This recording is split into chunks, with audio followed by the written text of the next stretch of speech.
ওনার যেই কথা বলা, ওনার যে চেঞ্জ, দেশ নিয়ে চিন্তা, এবং গরিব মানুষ, গরিব ফ্যামিলি, এদের জন্য যে কৃষক কার্ড, ফ্যামিলি কার্ড, প্রবাসী কার্ড, এই যে স্টেপ বাই স্টেপ মানুষকে কি বলে ইকোনমিক্যালি সাস্টেনেবল করা, প্রত্যেকটা জিনিস খুবই সুন্দর। আসলে রাজনীতিটা যে করতে পারলে সুন্দর, তারেক জিয়াকে দেখলে বোঝা যায়। যাই হোক, সারা বাংলাদেশের মানুষ আশা করি তার কল্যাণে, তাদের নিজস্ব কল্যাণে ধানের শীষকে জয়যুক্ত করবে, এবং দীর্ঘ 17 বছর যে আমরা একটা অন্ধকার আচ্ছন্ন জীবন পার করলাম, সেখান থেকে মুক্তি মিলবে। সবাইকে আবারও সালাম জানাচ্ছি।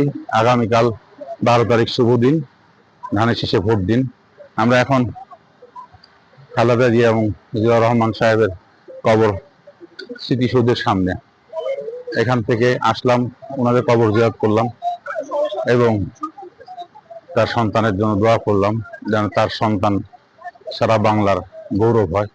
এবং আমরা যেটা আশা করতেছি, নতুন বাংলার জনক হিসাবে উনি আবির্ভূত হবেন।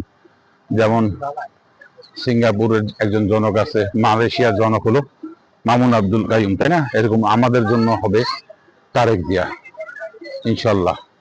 সবাইকে সালাম, সবাই দোয়া করবেন। আসসালামু আলাইকুম।